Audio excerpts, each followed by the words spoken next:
Hello and welcome dear students to our YouTube channel Kalyani education. आज के इस video में हम कवर करेंगे एंगर लेसन के सारे क्वेश्चन आंसर्स। एंगर लेसन लिखा है एलिजा कुक ने और ये लेसन जो है वो आपकी text book English class 10th MP board the spring blossom में लेसन 7th में है। आई होप ये आपके लिए बहुत हेल्पफुल होंगे। तो चलिए शुरू करते हैं video. Answer the following these questions 1 or 2 sentences। तो अब जो क्वेश्चन आंसर हमें लिखने हैं वो हमें 1 या 2 सेंटेंसेस में लिखने हैं।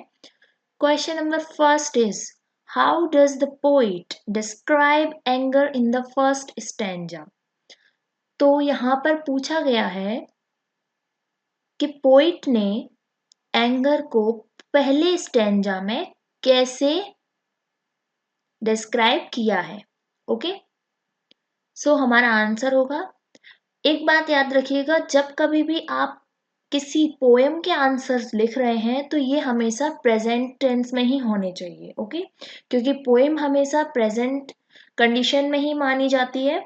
तो चलिए शुरू करते हैं। आंसर है in the first stanza the poet describes anger as an ugly thing. तो पहले स्टेंजा में द पोइट ने जो डिस्क्राइब किया है एंगर को एज एन अगली थिंग, एक बहुत ही गंदी और बदसूरत चीज के तौर पर, that spoils the facial expression of a person, जो कि एक इंसान के फेस के जो अच्छे और बहुत ही खूबसूरत एक्सप्रेशंस होते हैं उनको बर्बाद कर देता है, स्पॉइल कर देता है। He also describes it like a rainy cloud in Sunny place. उन्होंने कहा है कि ये जो एंगर है वो बिल्कुल वैसा है जैसे कि किसी सनी एकदम सूरज ढलता हुआ या एक सनशाइन से भरा हुआ मौसम है और वहां अचानक से बारिश का हो जाना। ठीक है, तो अगर इस पोएम का एक्सप्लेनेशन अभी तक आपने नहीं देखा है तो डिस्क्रिप्शन बॉक्स में मैं लिंक डाल दूंगी, आप वहां चेक कर लीजिएगा। Question number second is who is greater than a king. यहाँ पूछा गया है वह कौन है जो राजा से भी ज्यादा बड़ा है। So answer is a person who stops and keeps his anger in control is greater than a king। तो यहाँ कहा गया है कि एक पर्सन जो कि स्टॉप कर सकता है, रोक सकता है, and keeps his anger in his control, और अपने गुस्से को अपने काबू में रख सकता है, तो वो एक राजा से भी ज्यादा महान है। ठीक है, question number third is who is noble brave and wise. वह कौन है जो नोबल है, एक आदर्श इंसान है, ब्रेव है, बहुत बहादुर है, एंड वाइज बहुत ज्यादा होशियार है। So answer is the person who firmly tries to keep his temper and rule himself is noble brave and wise. तो वो पर्सन जो फर्मली बहुत ही दृढ़ता से ट्राई करता है टू कीप हिज टेम्पर, अपने गुस्से को काबू में करने की, एंड रूल हिमसेल्फ, और अपने ऊपर शासन करता है, इज नोबल, मतलब शासन करने का अर्थ यहाँ क्या होगा कि उसका अपने आप पर एक अच्छा और बेहतरीन कंट्रोल है अपने गुस्से पर। तो himself is a Nobel brave and wise, तो ऐसे इंसान को क्या कहा जाता है, Nobel brave and wise। Question number fourth is describe anger in your own words। आपको एंगर को डिस्क्राइब करना है अपने शब्दों में। तो यहाँ तो मैंने अपने शब्दों में किया है, चूंकि ये मॉडल आंसर्स है तो आपको अपना भी ओपिनियन रखना होगा। अगर आपको पसंद आए तो आप ये भी रख सकते हैं।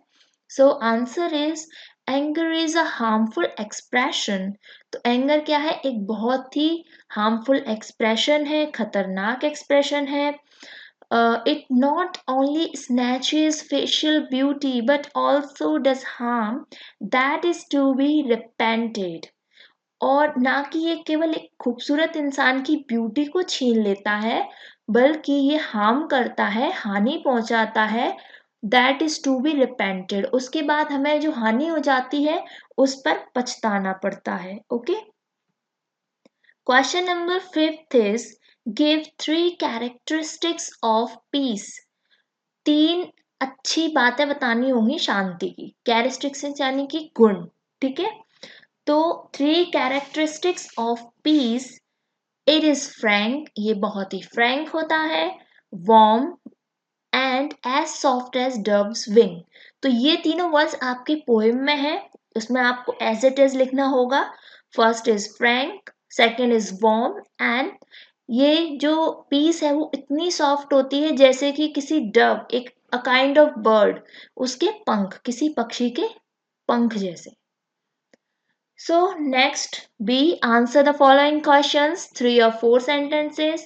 तो हमें अब 3 से 4 sentences में answers लिखने हैं। So question number first is, what are the disadvantages of being angry? तो जो disadvantages हैं, अगर कोई इंसान क्रोध करता है तो उसके क्या क्या नुकसान हैं। So answer, anger has a several disadvantages। Anger के बहुत सारे डिसएडवांटेजेस हैं। It spoils the beauty of a person and also his relations. ये किसी इंसान की ब्यूटी और उसके रिलेशंस को खराब कर सकता है, बर्बाद कर सकता है। स्पॉइल्स मीन बर्बाद करना। It takes away wisdom of a person, so the word said in the state of anger sometimes do such a harm that can not be corrected. ये क्या करता है, इट टेक्स अवे, ये ले जाता है इंसान की बुद्धि को, विजडम को, किसी इंसान की विजडम को ले जाता है। सो the word said in the state of anger, इसीलिए कुछ ऐसे शब्द इंसान गुस्से में बोल जाते हैं जिसकी वजह से कभी कभी sometimes do such a harm, बहुत ज़्यादा नुकसान हो जाता है, that can not be corrected, जिसको गुस्सा जाने के बाद भी ठीक नहीं किया जा सकता है। And there is nothing left except repentance, और उसके बाद पछताने के अलावा आपके पास कोई रास्ता नहीं होता है। So now next question number second, why do we repent for a long time? हमें बहुत लंबे समय के लिए क्यों पछताना पड़ता है? So answer, we repent for a long time because the act done in the state of anger are always repented and harmful। हमें पछताना पड़ता है एक लंबे समय के लिए क्योंकि the act done in the state of anger, जो काम हमने गुस्से की अवस्था में किया था, स्टेट मीन्स होता है अवस्था, और ऑलवेज रिपेंटेड, वो हमेशा पछताने के योग्य होते हैं क्योंकि हम हमेशा अपने आप को हार्म ही करते हैं गुस्से में, एंड हार्मफुल, और बहुत ज़्यादा हानिकारक होते हैं।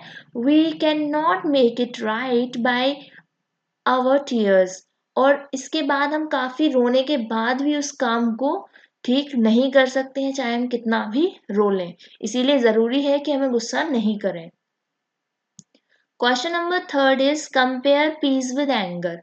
अब आपको कंपेयर करना है पीस को एंगर से, कि कौन इनमें से ज़्यादा बेटर है। Anger is an ugly thing, anger जो है वो एक बदसूरत, बहुत ही बुरी चीज़ है। It spoil the beautiful face, ये एक सुंदर से फेस को बर्बाद कर देता है। The act done in state of anger is always sorrowful, जो भी काम गुस्से की अवस्था में किया जाता है उससे हमेशा सॉरोफुल रिजल्ट आते हैं, यानी बहुत ही दुखी होते हैं हम। जबकि वाइल पीस इज फ्रैंक, जो शांति है वो बहुत फ्रैंक है, वार्म है एंड सॉफ्ट है, एक डव के विंग जैसा। Okay. Question number fourth is, how can anger be conquered? Anger यानी कि गुस्से पर हम कैसे काबू पा सकते हैं, कैसे जीत हासिल कर सकते हैं। कॉन्क्योर मीन्स होता है जीत हासिल करना। So answer, anger can be conquered if one tries hard for it. Anger को जीता जा सकता है अगर कोई इसके लिए बहुत ही हार्ड, बहुत ही कठोर परिश्रम करे या बहुत ही कठोर प्रयास करे। By maintaining peace one keep his temper in control. अगर आप अपने आप में शांति को अच्छे से बनाए रखते हैं और अपने टेम्पर, अपने गुस्से को कंट्रोल में रख पाते हैं, तो आप अपने गुस्से को जीत सकते हैं। So thank you so much for watching this video. I hope ये क्वेश्चन आंसर्स आपके काफ़ी काम आएंगे। If you like the video then don't forget to subscribe the channel and press the bell icon, like and share the video with your friends. Thank you so much.